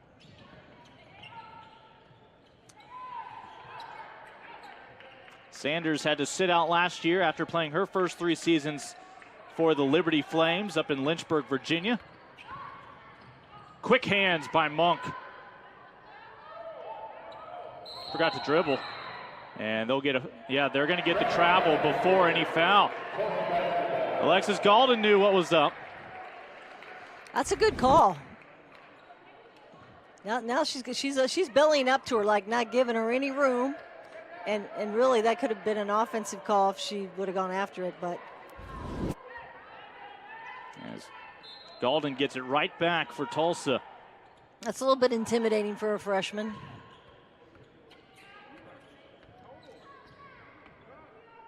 So Golden, we know she has game, but unfortunately, I think she's given a breather for Wakefield. I'd like to see Golden and Wakefield both in the backcourt.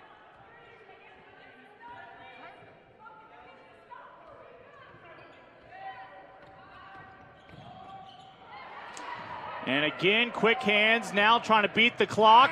Leaning in for the three, it won't go. And it's just going to be a three-point ball game heading into the fourth. Matilda Mossman liked that third quarter effort. A lot of fight from her players, briefly tied it up. But ECU able to reestablish the advantage for the final 10 minutes of regulation. Pirate up 3 when we return.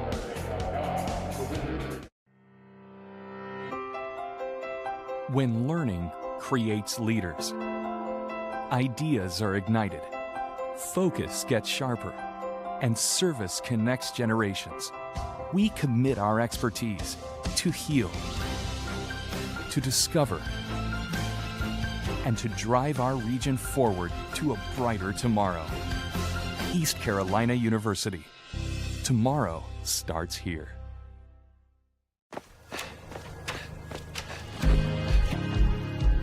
I'm Kirk Smith, and this is my story. I'm a captain of TU's track and cross country teams, and I'm a Rhodes Scholar. My life's pretty simple. I run, I work, and then I run some more. My research focuses on combating climate change by driving down the cost of energy storage. And that's my story, so far.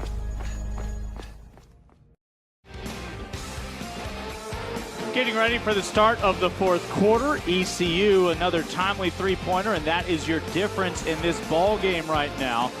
The triple from Sanders.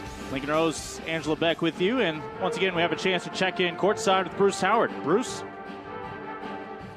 Well, guys, Heather Macy, the head coach of ECU, wanted her team to get involved in the community, and boy, have they done that. Her goal was 500 hours per year. Last year, they overachieved. 750 hours of community service work by the ECU women's basketball team, and that was the second best in the nation, and it led the American Athletic Conference. It was part of 4,000 overall hours by the ECU athletic department, and certainly no question about it, it's led by the women's basketball team. They've continued this year. They're over 125 right now, and no question that Greenville in the surrounding area certainly appreciates the women's basketball team at ECU, both on and off the court, guys.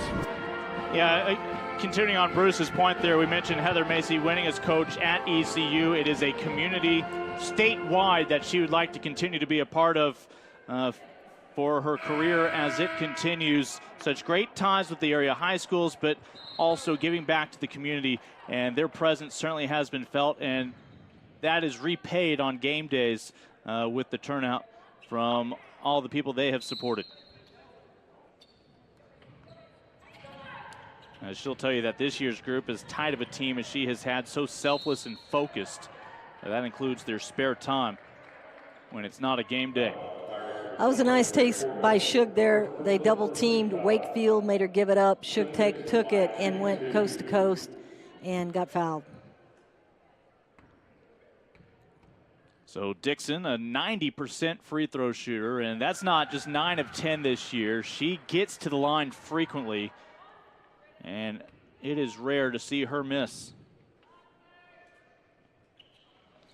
Well, the expectations go up from your freshman to your sophomore year. You and I have talked about this before. Your freshman, everyone's amazed when you score double digits and do some things. I know Shug's had 8 games with over 20 points, but everyone needs that every night now from her as a sophomore. Sanders with her second three of the second half. I mean, that's a huge bucket. Huge three-pointer. Monk is not making it easy on Tulsa. Finally across the timeline. A little pull up from 14, no. Now the rebound winds up with Scales.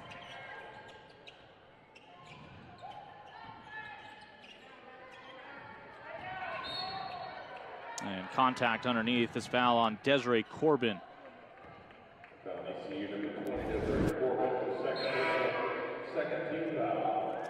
She's got a nice stroke. She gets set. You got to run her off that line. She's a set shooter, and she's got a good trigger.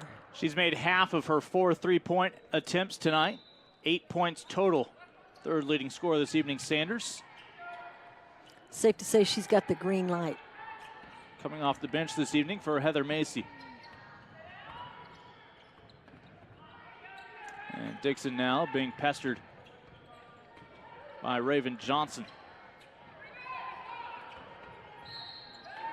And they're going to get Scales on the foul, trying to get to that ball before Oliveira could.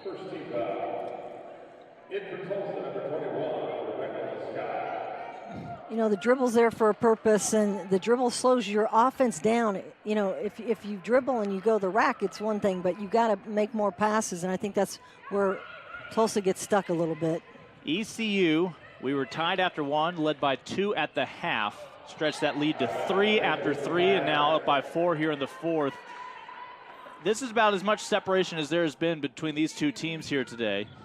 And it would just take one stretch for Tulsa of putting together some stops and putting together some scores to all of a sudden squeeze out a victory here at home.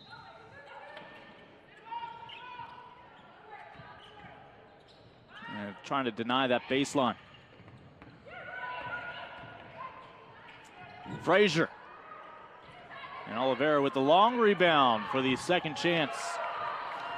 Well, that's the 15th offensive rebound for Tulsa tonight.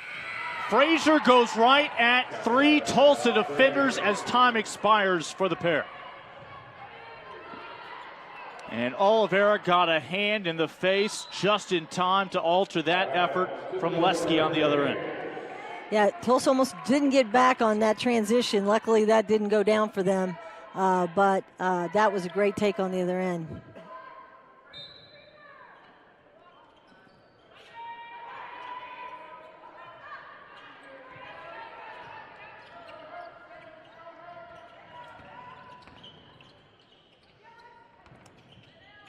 Gaulden finds Dixon.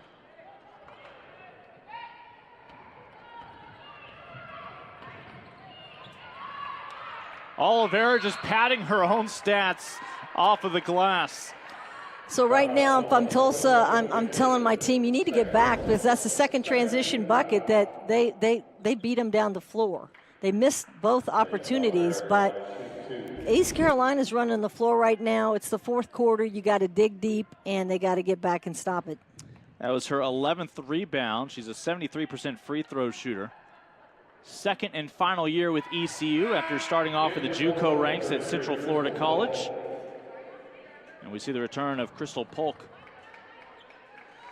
I think Coach Mossman has had enough of Oliveira getting those shots inside, so she brings in Polk. Polk's the best offensive player they have as a post, but she just gets tired a lot because of her injury. It's a 6-0 run for ECU.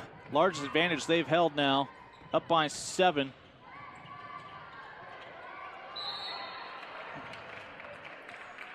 That's pretty slick right there. She's double teamed. She kind of changes her tempo with her dribble and then scoots around the backside, draws the foul.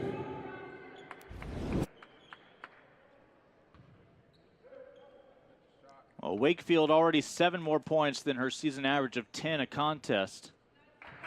Now she has 18 tonight with 1 to go. Morgan Brady, again, the freshman out of Arkansas, returning.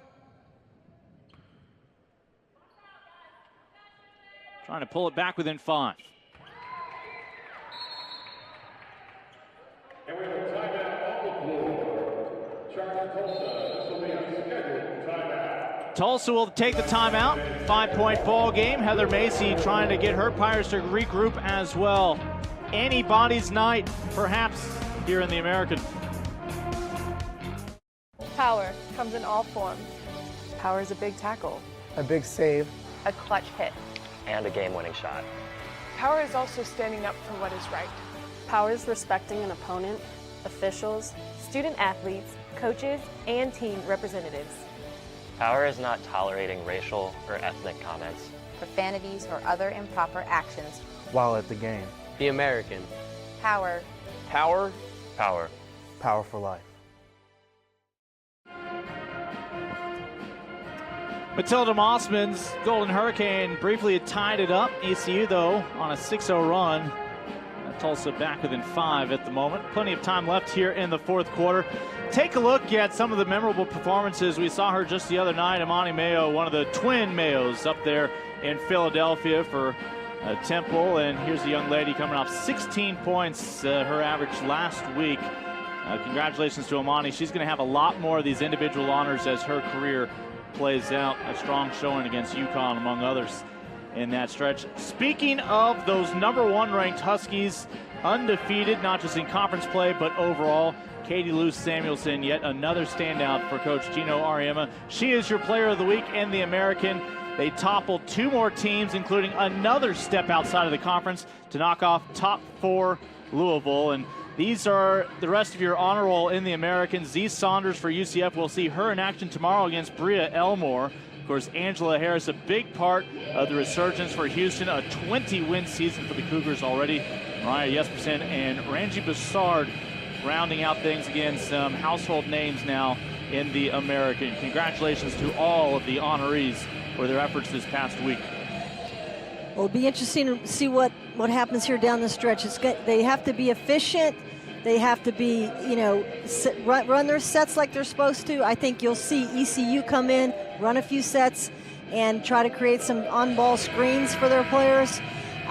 With Tulsa, they've been running motion all night. I'd like to see them run a set or 2 down the stretch. At halftime, both of these teams had led for about 9 minutes in this ball game. ECU has led essentially the entire second half now, with Tulsa playing catch-up. We were briefly tied at 37 apiece. ECU with a chance to build on its 5-point advantage here at the Reynolds Center.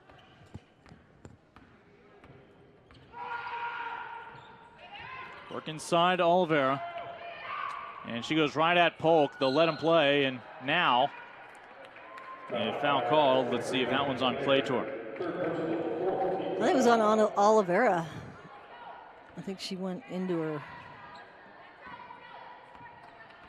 And they'll put that one on Claytor. I think they're going to say the initial contact when Oliveira and the Golden Hurricane went down, they just let it play on. It was fighting for the rebound that we saw the whistle. Claytor's third. Big steal right there. Other way, Frazier. Oh, great vision. Finds Sanders, who just can't connect for her third triple. And Tulsa again with a chance to trim into this 5-point deficit. Polk, and a nice look from 13. Well, she's the best offensive post, and we haven't had any looks from her all night, so that's a great score. Polk, a junior out of Lawton, Oklahoma. Shoots about 50% from the floor. And meanwhile, Raven Johnson had one of your bigger shots here in the second half with a 3-pointer. That time adds a pair. Those are her only 5 points so far. And threw it where she was rather than where she was going. They're going to say last touch by ECU. We'll stay here with Tulsa. Yeah, passing is kind of underrated. A lot of players don't take a lot of value in passing, but passing is the key. And you got to take care of every possession here. They clamped down, forced the turnover. It was a 2-on-1. And Tulsa, that's last touch by ECU. After all of that, does not give up a shot to ECU. Well, even though they didn't make something happen on that, I love what Raven Johnson's doing for ECU. She's just giving them that little spark on every play that they need. She's got a lot of legs on her, and she's able to give them energy. Another chance for Tulsa to trim this deficit. And again, quick hands to disrupt the flow by Claytor. Driving on Frazier, holds her ground, but they're going to get Frazier with the foul.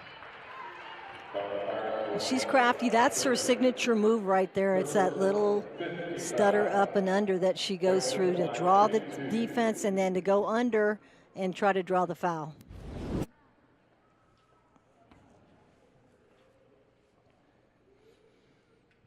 "20 points for Erica Wakefield tonight, twice her season average.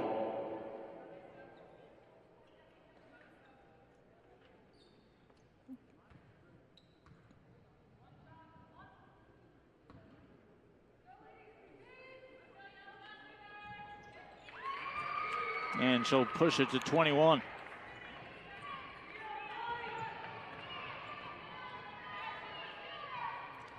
She had a career high last year against Houston, 25 points. It's already matched her season high 21, which she had against ECU in Greenville back in January. That was an unforced error by Monk. Not necessary, and that one will put you in retirement early if you're a coach.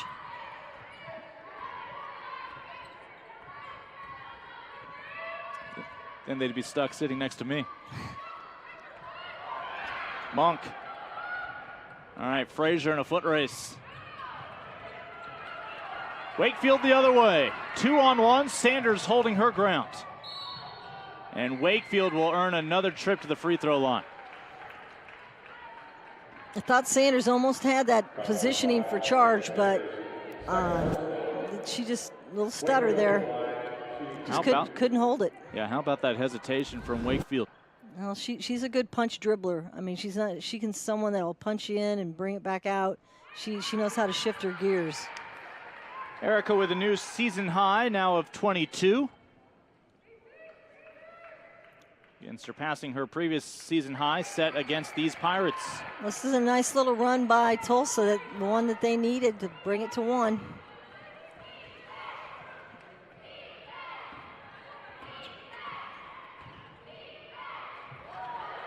Dose of their own medicine with the block.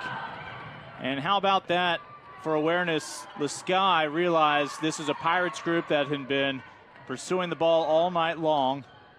Made sure to look over her own shoulder. I don't know if that's a set for Frazier that they're running, but that's not working for him.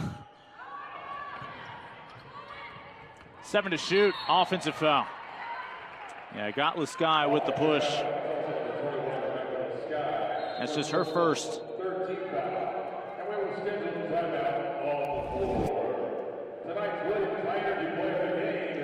So a 1-point ball game with 4.5 to go here in regulation. Tulsa has outscored ECU here in the fourth quarter, 10-8 to make this a 1-point ball game. And after tonight, these teams will have only 2 more games to affect their standings. Again, everybody is chasing UConn, assumed to be the #1 seed again in their home state. USF, they create some separation with UCF by winning in overtime, sweeping the regular season series against the Knights. And that has Houston right now in 3rd as well. What a battle it will be, but don't discount Cincinnati. They have a chance to sneak in there with a strong showing here in conference play after a rough start. Yeah, Cincinnati has recuperated from their early onset of injuries that they had, and they're coming back strong. So that looks to be a 3-man race there for third, fourth, and fifth. Well, note Cincinnati overall is 16-10. Yeah. As you look into the huddle of Heather Macy and the Pirates, they've led by as many as 7 tonight. Right now that lead at 1. Well, Tulsa certainly is going to put the ball in Wakefield's hands, and every time she has it, she's either drawing something or scoring. ECU has a little bit of an issue because I really don't like Frazier attacking the rim because she doesn't have game like that. That's not what she's there for. She's a distributor. So we got to have someone else on ECU to step up offensively, and I'm not sure who it's going to. They don't really have that go-to like Tulsa does. So a little over 4.5 minutes remaining here in regulation. Still anybody's ball game. That has been the theme tonight. Both teams have taken turns putting some solid minutes together, and you think, well, maybe this is where one team pulls away. But they just continue to find one another, and right now a 1-point ball game.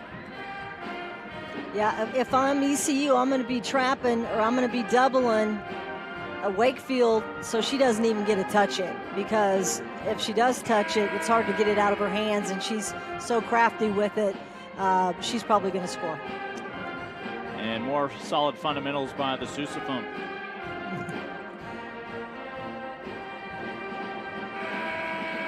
Always appreciate the student support, as they'll have one more home game to create a home atmosphere. Close it out on Monday against Wichita State. This will be a set play. A little turn and shoot. Well done, Destiny Campbell. Out of the timeout, very efficient and effective. Stretches it back to a 3-point lead. Tulsa tonight just 1 of 14 from 3.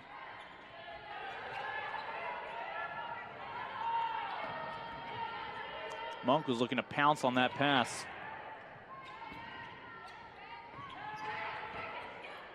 Polk from 15, no. And ECU has held. And just like that, they give it back. After the strong defensive effort, they give up the transition bucket. Erica Wakefield has just matched her career high of 25 points. Well, what a defensive effort there by Wakefield, just sitting in that passing lane, waiting for that pass to come and then punching that lane. She set that career high against Houston January of 2017.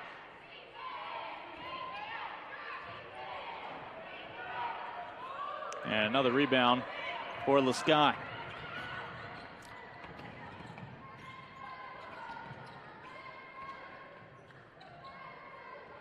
Not sure if anybody got a hand on it or not. Polk's going to go to the free throw line, look for a 3-point play.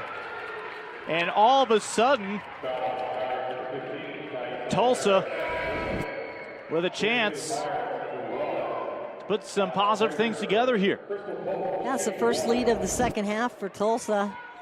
And couple not so good shots by either team, down the stretch here, but she bangs the board and gets the and one. And Tulsa's up by 2. Well, Matilda's kept her out quite a bit in the game. Maybe she's just using her for down the stretch, and she's been effective so far. She had 3 early fouls, has not picked up her 4th since returning to this ball game. And quickly 2 points the other way, and now ECU can reclaim an advantage with Frazier. I'd like to see that one. That was a long, her going to the hole, I didn't think that she got that. Some NBA continuation. Yeah, and that's what I'm trying to say. Thank you for helping me with that. Do I get the assist? You get the assist. I've had plenty of turnovers. As Frazier, again, just about a 40% free throw shooter, but makes that one when it matters.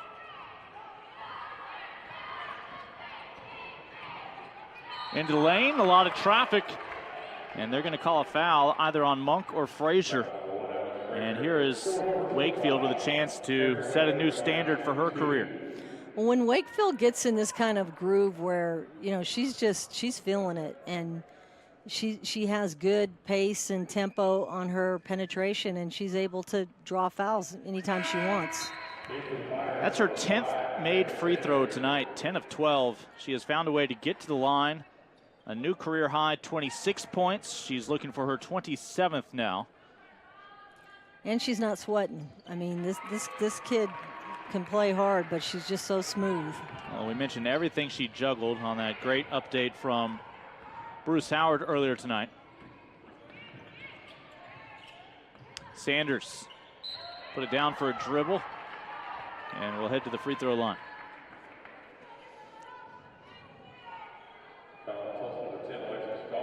So back and forth ball game here inside the final 3 minutes. Well, like I mentioned, I think with Coach Macy, she's running sets now, so she can kind of control who's going to shoot it, but they still don't have necessarily the go-to. On the other hand, Tulsa's kind of running a freelance because they're just allowing Erica to do what she wants.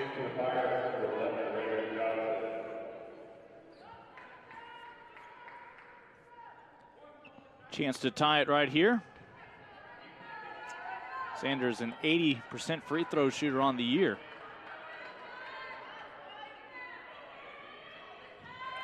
Able to make that one under pressure. And Macy wants the defense to make a stand here.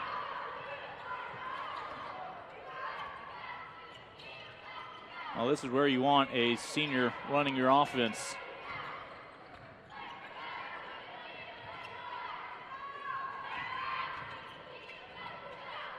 Oh, Polk lost the handle, and nobody's going to beat Monk in a foot race. ECU, the turnover leads to points and a lead.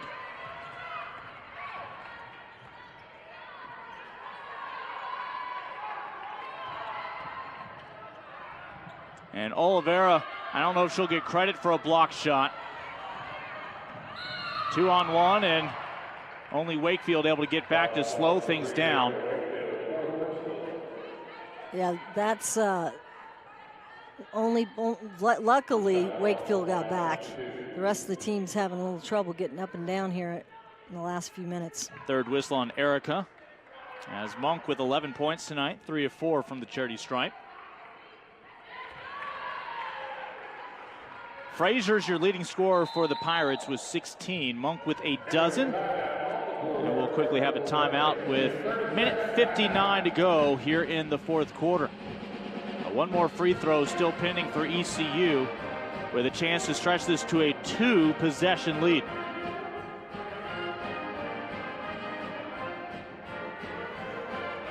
Well, one of these teams is going to get that win that they desperately wanted coming into today. The other one, it'll be about opportunity lost. I think it's about sense of urgency. So if they trap Wakefield and she has to give it up, then somehow she has to get it back. So once she gives it up, though, they're not finding her to give it back, and then it's just kind of a free-for-all. So I don't know. I try to run an on-ball screen or something for her to get freed up on their end. I don't think they need to panic and shoot a 3 right away. They can get a couple 2s still. There's plenty of time. One more free throw here for Monk.